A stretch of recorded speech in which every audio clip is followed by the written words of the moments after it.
I'd like to share my thoughts on uh, the racial injustices that are going on that have continued to persist even well before I was born. This is not something that is new. Isn't something that um, is fresh.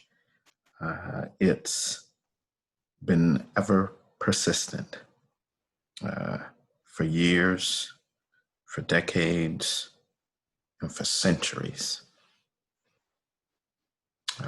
As a young Black man who is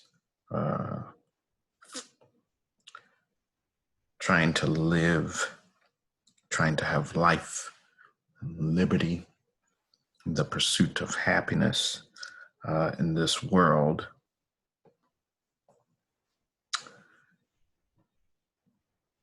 being Black makes it challenging to do so. And that's not no fault of my own. Being a person of color makes it challenging to do so. And that's not a fault of my own. Being poor is challenging, and that is not a fault of my own. What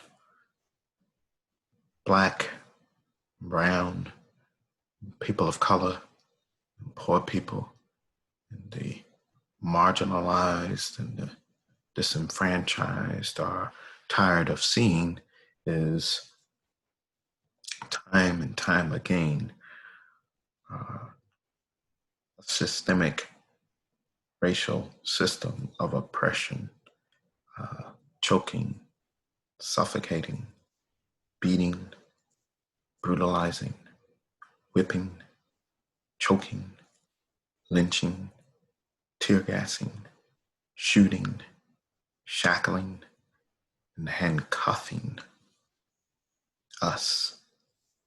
Damn it, we're free. We are human.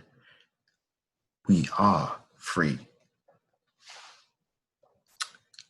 It was Dr. King who said that there comes a time when one must take a position that is neither safe, nor politic, nor popular, but he must take it because conscience tells him it is right. He also said that the ultimate measure of a man is not where he stands in moments of convenience and comfort, but where he stands at times of challenge and controversy. Will Smith said that racism is not getting worse, it's getting filmed. President Barack Obama said this shouldn't be normal in 2020 in America. It can't be normal. If we want our children to grow up in a nation that lives up to its highest ideals, we can and must be better. Someone said that the knee on the neck is a metaphor for how the system so cavalierly holds Black folks down, ignoring the cries for help. People don't care. Truly tragic. Paul Laurence Dunbar said, "We wear the mask that grins and lies. It hides our cheeks and shades our eyes. This debt we pay to human guile. With torn and bleeding hearts we smile and mouth with myriad subtleties. Why should the world be overwise in counting all our tears in sighs? Nay, let them only see us while we wear the mask." We smile, but oh, great Christ, our cries to thee from tortured souls arise. We sing, but oh, the clay is vile beneath our feet and long the mile. But let the world dream otherwise. We wear the mask. As a Christian, I'd like to challenge anyone's thought in saying, or anyone who would ask, where does or where would Christ, or where is Christ standing and stance and all of this? What is the church's position? What is the Christian position? It's every human being's position. Isaiah chapter 10, verses 1 through 4 says, "Woe to those who make unjust laws, to those who issue oppressive decrees, to deprive the poor of their rights and withhold justice from the oppressed of my people, making widows their prey and robbing the fatherless. What will you do on the day of reckoning, when disaster comes from afar? To whom will you run for help? Where will you leave your riches? Nothing will remain but to cringe among the captives or fall among the slain. Yet for all this, his anger is not turned away. His hand is still upraised."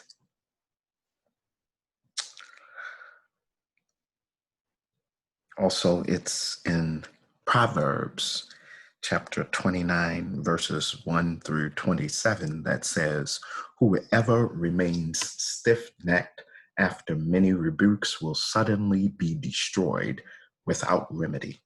When the righteous thrive, the people rejoice. When the wicked rule, the people groan. A man who loves wisdom brings joy to his father, but a companion of prostitutes squander his wealth. By justice, a king gives a country stability, but those who are greedy for bribes tear it down. Those who flatter their neighbors are spreading nets for their feet. Evildoers are snared by their own sin, but the righteous shout for joy and are glad. The righteous care about justice for the poor, but the wicked have no such concern. Mockers stir up a city, but the wise turn away anger. If a wise person goes to the court with a fool, the fool rages and scoffs, and there is no peace. The bloodthirsty hate a person of integrity and seek to kill the upright. Fools give full vent to their rage, but the wise bring calm in the end. If a ruler listens to lies, all his officials become wicked. The poor and the oppressor have this in common: the Lord gives sight to eyes of both. The Lord gives sight to the eyes of both. If a king judges the poor with fairness, his throne will be established forever. A rod and a reprimand impart wisdom, but a child left undisciplined disgraces its mother. When the wicked thrive, so does sin, but the righteous will see their downfall. Discipline your children, and they will give you peace. They will bring you the delights you desire. When there is no revelation, people cast off restraint, but blessed is the one who heeds wisdom's instruction. Servants cannot be corrected by mere words. Though they understand, they will not respond. Do you see someone who speaks in haste? There is more hope for a fool than for them. A servant pampered from youth will turn out to be insolent. An angry person stirs up conflict, and a hot-tempered person commits many sins. Pride brings a person low, but the lowly in spirit gain honor. The accomplices of thieves are their own enemies. They are put under oath and dare not testify. Fear of man will prove to be a snare, but whoever trusts in the Lord is kept safe. Many seek an audience with a ruler, but it is from the Lord that one gets justice. The righteous detest the dishonest. The wicked detest the upright. Last scripture, Amos 5:24. But let justice roll on like a river, righteousness like a never-failing stream. Dr. King said that riots, or a riot, is the language of the unheard, but I'll take it one step further to say that it is the language of the unheard, the unseen, the unfelt, the unloved, the unhugged, the unhelped, the untouched, the uncared for. Not that I'm giving air to a riot, but when those things happen, as people are crying out, as people are hurting, we need to look at the underlying causes, the underlying issues, and address them. And we need all of our federal, international, intergovernment, government, whether it be federal, state, local, elected officials, legislators, appointed officials, from all branches of government to hear the voice and the voices and the cries of the poor, to hear the voices of people of color, to hear the voices of the disenfranchised and the marginalized, to hear the voices and the cries of Blacks. Quite simply, what we're asking for are very manifold, and some of these aren't not just necessarily words of my own, but words of people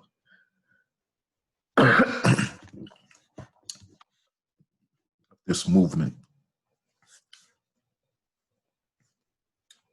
for Blacks, for Browns, for people of color, for the poor of America and of this country. And those are quite simply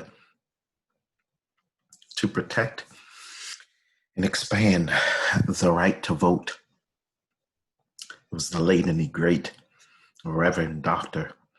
Martin Luther King Jr. who said in 1957, "Give us the ballot And we will no longer have to worry the federal government about our basic rights.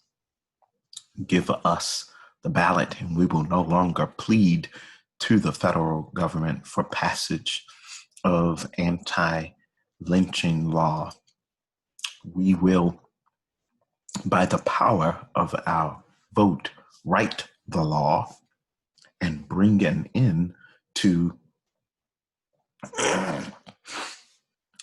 the dastardly acts of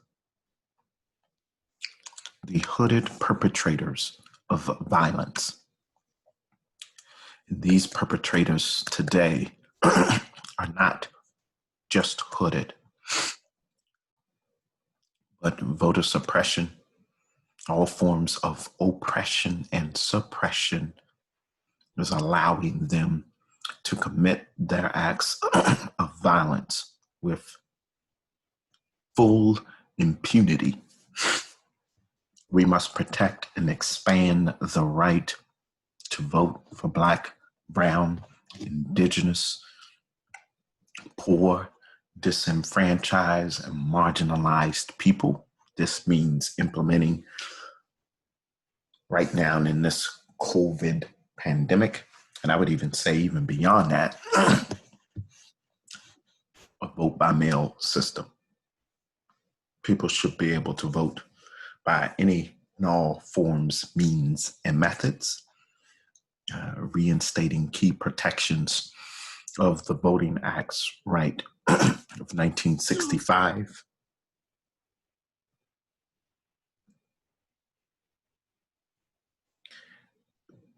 Enacting federal legislation that protects and expands the right to vote. This includes automatic voter registration,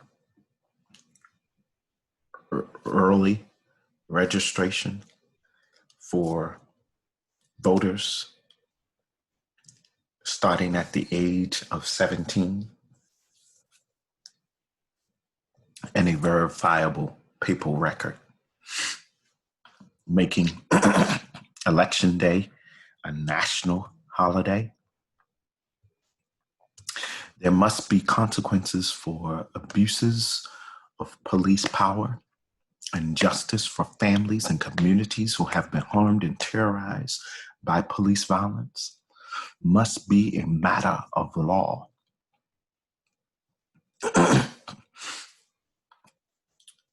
We, the people, are demanding federal legislation that makes officers accountable and liable for abuses of their power through apprehension, investigation, prosecution, conviction, and incarceration.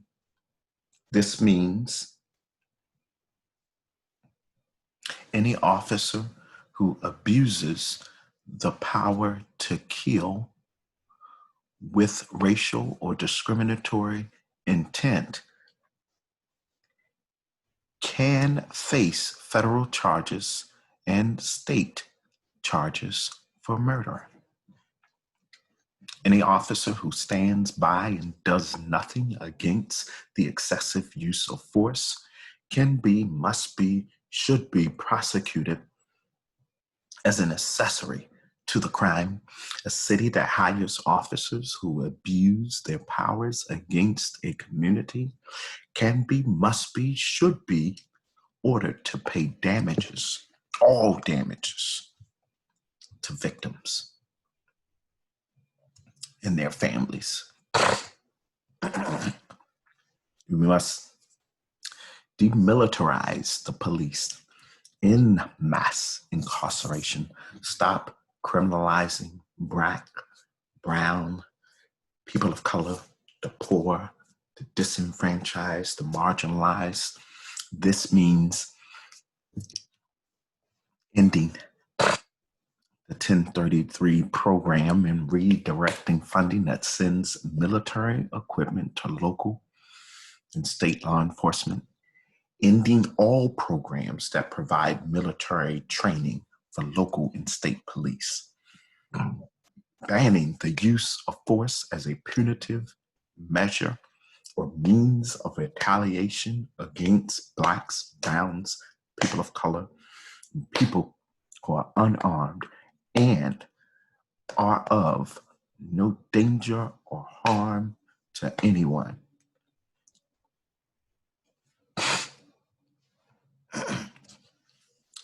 In cash bail, predatory fines and fees on Blacks, Browns, people of color, and the poor, instead of criminalizing the poor to raise state and local revenues and taxes, we should be raising taxes on the corporations and the wealthy, and direct federal resources to state and local governments for unarmed civilian public health, mental health, EMT, trauma specialists, de-escalation advocates, and social services emergency responders. Demilitarize immigration and border enforcement, resources for ICE, CBP, and the border wall. All of those must be redirected to reunite families, secure appropriate documentation, and ensure that immigrants are able to live, work, breathe, have the pursuit of happiness, and work more freely without fear of exploitation, without fear of molestation, without fear of detention, without fear of deportation or death. Stop locking up people for nonviolent crimes and misdemeanors by replacing prison sentencing with community service and substance abuse treatment. Draw down the current population of people who are in these detention centers, who are in these prisons. In the easy access to firearms that has contributed to the increased militarization and weaponization of our communities, the same thing needs to be done for law enforcement and the police. Redirect funding in federal, state, and local budgets for the military, policing, incarceration, and immigration enforcement, including any resources for new prisons, jails, detention centers, and unnecessary police equipment toward real security of our communities, quality public schools, universal health care, decent jobs, living wage. I'm just a Black man doing all that I can to stand. Oh, but when I look around and I see what's being done to my kind, every day I'm being hunted as prey. Mister, please, don't want no trouble. We've had enough struggle. I just want to live. God, please protect me. I just want to live. I just want to live. Lord, I just want to live.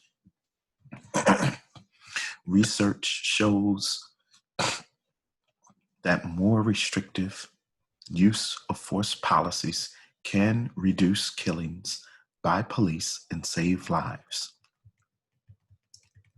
And all of these 8 policies must be adopted. Banning chokeholds and strangleholds, allowing officers to choke or strangle civilians result in unnecessary death or serious injury of civilians. Both chokeholds and all other neck restraints must be banned in all cases. Requiring de-escalation.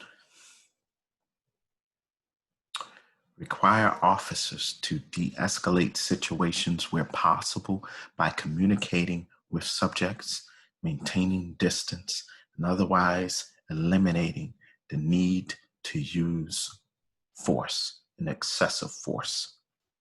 Require warning before shooting. Require officers to give a verbal warning in all situations before using deadly force. Requirements that require officers to exhaust all alternatives before shooting. Require officers to exhaust all other alternatives, including non-force and less lethal and non-lethal force options prior to resorting to any form of force. The duty to intervene, requiring officers to intervene and stop deadly force, excessive use of force, lethal force used by other officers, and for them to report these incidents immediately to a supervisor. The Law Enforcement Officers' Bill of Rights must be changed as well, reformed. Banning shooting at moving vehicles.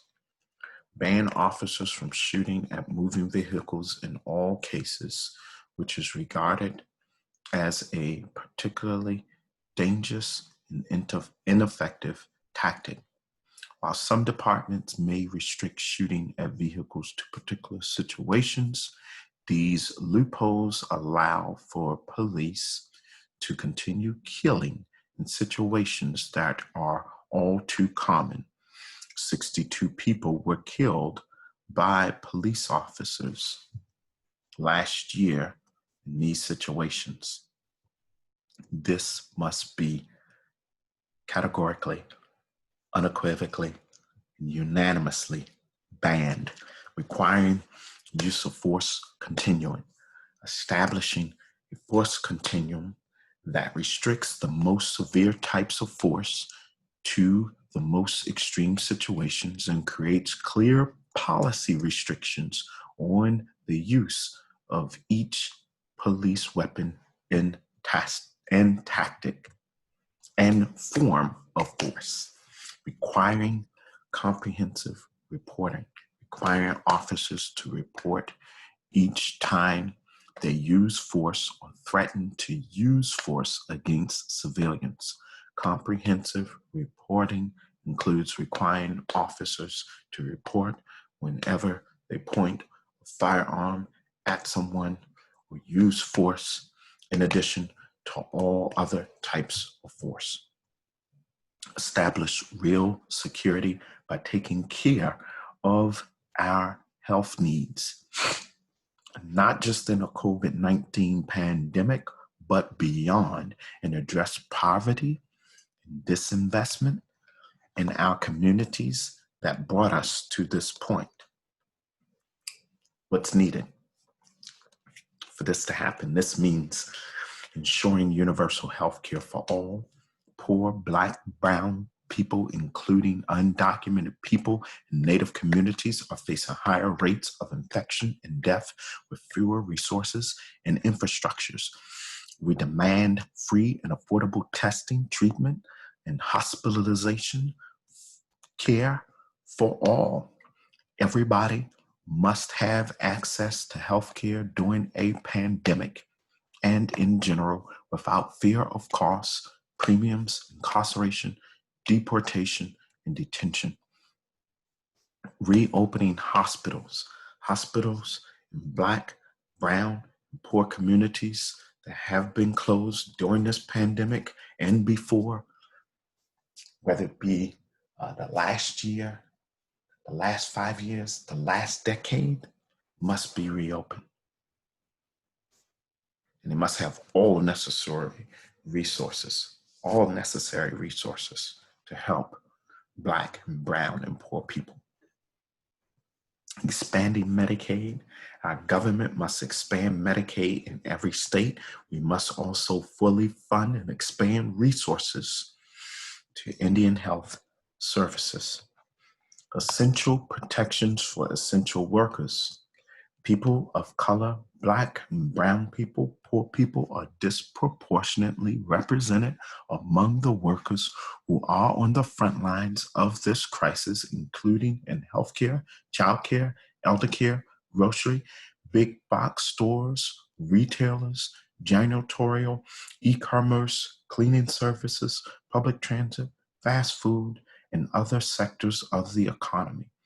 All workers must have paid family leave, paid parental leave, paid sick leave, paid hazard pay, PPE, living wages, and the right to form, join, charter, and start unions. A permanent, guaranteed, and adequate annual income, universal income. This includes rapid, direct payments to all low-wage, temporary, laid-off, unemployed workers for the duration of this crisis, and a universal income that provides economic security to and for us all. It also includes an income for care providers whose work is critical to our health and our economy. Next, securing access to social welfare and unemployment. Why? Because social welfare programs like SNAP, TCA, and all others, housing assistance and unemployment insurance, must be fully funded and expanded to meet the needs at hand and the growing needs, not just pre the pandemic, not just during the pandemic, but also post-pandemic. Guarantee housing, water, and utilities for all, even during this pandemic, before and even after. Poor people, Black people, brown people are being evicted and losing access to water and utilities. All evictions must stop immediately, including encampment sweeps and the towing of vehicles of unhoused communities. Tax foreclosures and rent hikes must end. Federal resources must be directed to open and prepare vacant and habitable buildings to house and provide adequate care for all people who are homeless, all people who are poor. All water and utility shutoffs must be ended also. Late payment charges must be waived. Services that have been turned off must be turned back on. We demand national affordability plan for water and utilities to secure universal access to these basic needs and federal resources for expanded water, sanitation, and utilities infrastructures. Debt relief. The racial wealth gap must not be worsened because of debts that have been accumulated through this pandemic, prior to this pandemic, post this pandemic. Mortgages, rents, water, utilities, and student debt that cannot be paid must be canceled. Wealth creation initiative. Again, a wealth creation initiative. A wealth creation initiative. Black Americans, poor Americans must be provided the payment assistance, grants, access to banking, void of racial lending practices, eviction and foreclosure assistance, credit score curve to increase credit scoring for being Black and poor in America, increase capital, tax credits, grants, and incentives for all Black-owned businesses. Fiscal support. As the pandemic triggers deep economic crisis, we must demand an infusion of federal resources to state and local governments to prevent cuts to healthcare, education, and other social welfare programs. Federal support must be conditioned on prohibiting any increases in state and local police and incarceration budgets, ending all evictions, expanding Medicaid, and stopping all water and utility shutoffs, ending sanctions that serve no purpose except to hurt the poor. We must lift economic sanctions, which are keeping life-saving medication, food, and other resources from millions of people in a global pandemic, pre this pandemic, during this pandemic, and post this pandemic. Tie all federal funding that is provided to government, state, local, and nonprofit entities to reporting requirements from the progress of these entities that they are making toward reducing the racial wealth gap, towards reducing racial injustice, towards reducing implicit and bias, ending redlining and discriminatory practices in gerrymandering, and also tie it to reporting of all of these entities, and the efforts that they are making, and the progress that they're making in increasing diversity, equity, and inclusion, increasing fair housing, increasing promotion, increasing pay equity, increasing retention, and increasing contracting of Black, brown, people of color.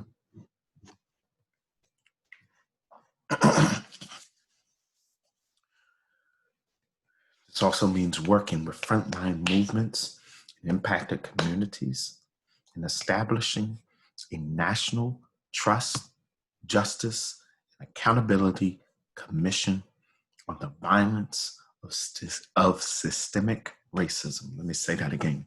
Working with frontline movements and impacted communities to establish a national truth, justice, and accountability commission on the violence of systemic racism. This model of truth-telling draws on the history of grassroots and community-based responses to state-sanctioned terror in this country and around this world. We demand that frontline and impacted families and communities experiences and insights direct federal policy on these injustices. We must support also grassroots movement, Black and brown causes at the federal level, at the state level, and at the local level. And this means that a national truth, justice, and accountability commission that is organized around grassroots and community-based reforms to lift up the stories of suffering from impacted families and communities and the solutions on how we right all of these injustices. Their cries, our cries of pain, must turn into the power to transform and reconstruct our society.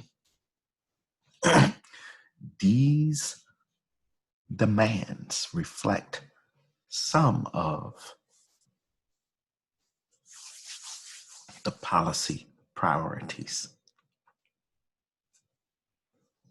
The Poor People's Campaign and many others released these years ago to Congress, many other leaders, and they must be enacted swiftly, along with many others. What is systemic racism? Systemic racism is more than an individual act of hatred.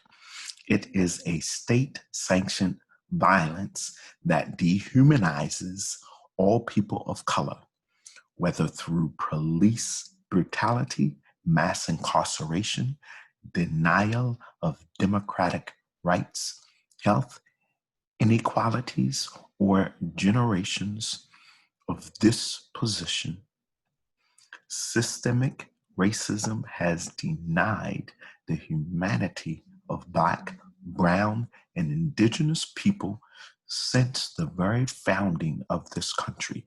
It has taken the lives of millions of Blacks, people of color, poor people, and criminalized those who assert our humanity. The recent killings of George Floyd, Breonna Taylor, excuse me, my voice is chalky. The recent killings of George Floyd, Breonna Taylor, Tony McDade, Sean Monterosa, Maud Aubrey, Rashad, and hundreds and hundreds and hundreds of thousands of people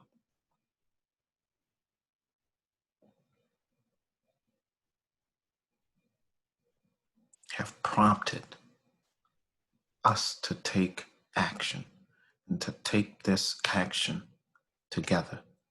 Generations of injustice are coming to bear on our streets, in our homes, in our yards, in our fields today, and for many days, and for many weeks, and for many months, and for many years ahead. And out of this pain, we are also seeing a new and unsettling force rising up to disrupt, dismantle, deconstruct a system that is killing our people, smothering our community, and disregarding our basic needs pre this pandemic, during this pandemic, post this pandemic.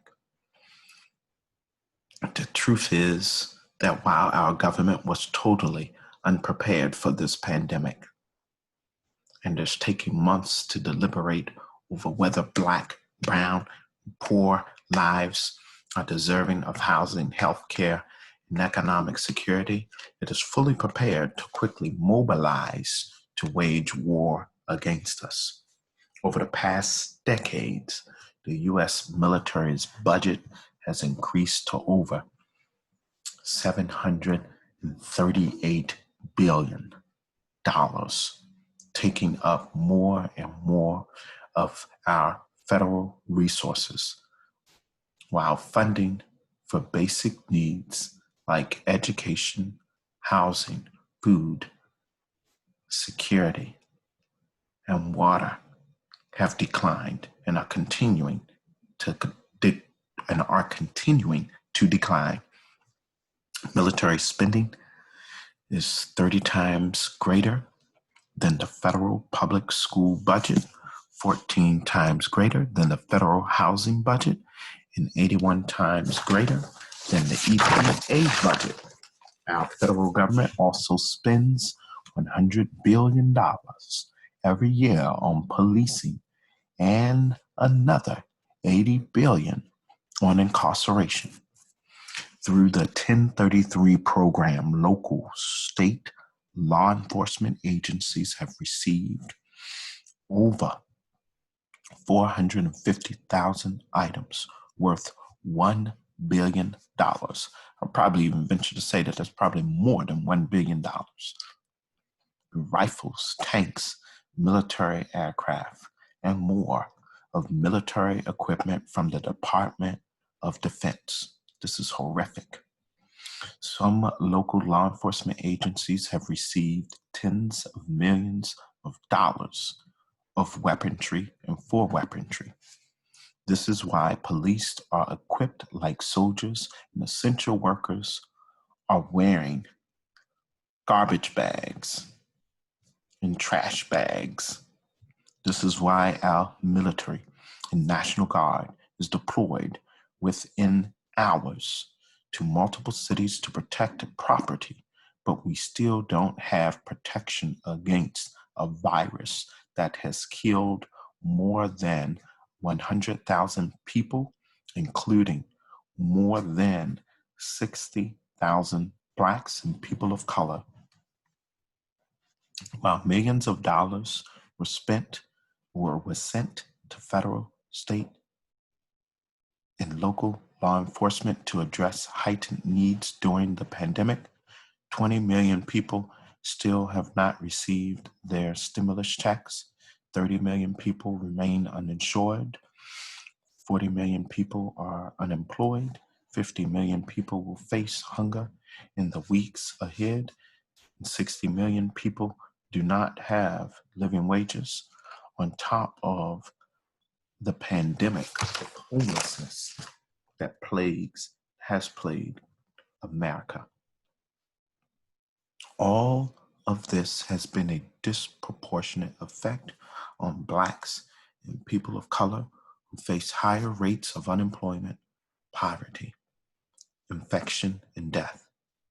George Floyd had lost his job and survived the coronavirus before he was suffocated on the ground by murderers. Breonna Taylor was an emergency medical technician on the front lines of this pandemic, saving the lives of others before her own life was taken in her very home. We have been facing the pandemic of systemic racism for far too long. We have the right to protect ourselves and our communities from a system that is killing us. We will not stop until we can all breathe. Somebody's choking our brothers. Somebody's hurting our brothers, and it's gone on far too long. Somebody's abusing our sisters, and it's gone on far too long. Somebody's neglecting our children, and it's gone on far too long. Somebody's poisoning our waters, and it's gone on far too long. Somebody's ignoring our homeless, and it's gone on far too long. Somebody's hurting our neighbors, and it's gone on far too long. Somebody's building a wall, y'all, and it's gone on far too long. Somebody's hurting our people, and it's gone on far too long. Yes, it's gone on far too long, and we won't be silent anymore. And lastly, it was Benjamin E. Mays who said these words, which still ring loud and ring true to this day. And it was quoted famously and regularly by the late, great, and honorable Congressman Elijah Eugene Cummings. And it says, I've only just a minute, only 60 seconds in it. Forced upon me, can't refuse it, didn't seek it, didn't choose it, but it's up to me to use it. I must suffer if I lose it, give an account if I abuse it. Just a tiny little minute, but eternity is in it.